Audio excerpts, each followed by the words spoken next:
You feel guilty, and you're treating that guilt as proof that you're wrong. Those might not be the same thing. In this video, I'm going to look at where guilt actually comes from and use the integrity wheel to show why guilt can arise from three completely different sources, only one of which means you did something wrong. And I'll give you a way to tell the difference. Here's how guilt tends to work as a self-correction mechanism. Something shifts in you, a decision you've been moving toward, a change you've been building to, a clarity that has been forming for months. And the moment it arrives, the moment you get close to actually doing the thing, the guilt arrives too, almost automatically. And the guilt feels like information. It feels like your conscience giving you a reading. This is wrong. Stop. You're about to hurt someone. You're being selfish. You're betraying something. The guilt feels like a verdict, and so you obey it. What most people never stop to ask is, where is this guilt actually coming from? If guilt has been running the show in your life, tap the like button. It helps other people feeling this way find their way here.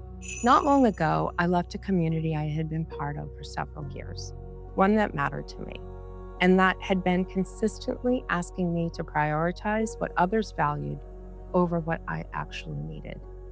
I said so clearly. The response was to talk over me. When I finally left, people I cared about were hurt and relationships I valued became strained. And I had to learn to ask a question I had never thought to ask before. Is this guilt telling me I was wrong, or is it telling me something else entirely? If you've been in something like that, here's why it keeps circling. The integrity wheel, a framework I developed for locating where you are in your own development. The summer to autumn threshold is where clarity begins. You start to see more accurately what has been costing you and why. And one of the consistent patterns at this threshold is that clarity and guilt arrive together. Not because the clarity is wrong, but because guilt is deeply connected to the social fabric, to relationships, to expectations, to the roles people have built around a version of you. When you start to change, the fabric presses back, and that pressure can feel like guilt, even when what you're moving toward is actually more aligned with who you are. Here is what becomes clear when you look at guilt closely. Guilt is not a unified signal. It can arise from at least three distinct sources, and each source requires a completely different response. Treating all guilt as proof you did something wrong is like treating all pain as proof of injury. Some pain is injury. Some pain is the discomfort of growth. Reading the source is what tells you which one you're dealing with. Here's where I find the most traction on this. The first source is what I call accountability guilt. You did something that actually hurt someone or violated your own values. This guilt has real information in it. It's pointing at something that needs to be addressed, an apology made, a repair begun, a pattern examined honestly. This is the one that requires action, not suppression. The second source is friction guilt. You're changing, and that change is creating discomfort for the people around you. They preferred the previous version of you. Your change requires them to adjust, and their discomfort becomes your guilt because you're the one who changed. This guilt doesn't mean you did something wrong. It means something is shifting. The third source is inherited guilt. This is guilt that was installed by a value system that isn't actually yours. A religious framework, a family structure, a cultural code that trained guilt as a compliance mechanism. This guilt fires not because you violated your own values. It fires because you're stepping outside someone else's framework, and the old programming is responding.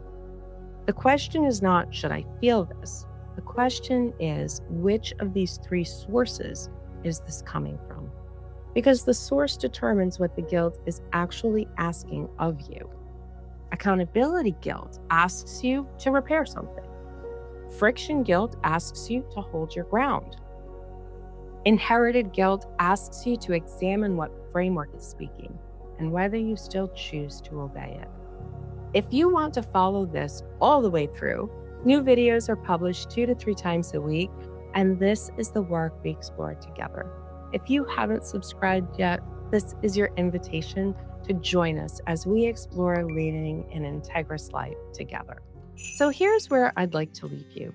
Name the guilt that you're carrying right now, the one that's been stopping you or making you second guess something you've started to see clearly. And ask yourself honestly, is this accountability guilt, pointing to something that genuinely needs repair? Is this friction guilt, arising because your change created discomfort for someone who preferred the previous version of you? Or is this inherited guilt, triggered by a framework you absorbed before you had the language to question it?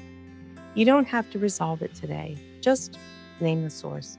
Because the guilt is a signal, not a verdict, and signals need to be read, not obeyed. Let me know what came up for you in the comments. The work of this series wasn't to give you a values list. It was to give you a way to read what your behavior has already been telling you, what you protect, what you've inherited, what still fits, and now what your guilt is actually asking of you. That's not a small thing, and that's what you came for. The right choices and the good feelings are not always the same thing. I'll see you in the next one.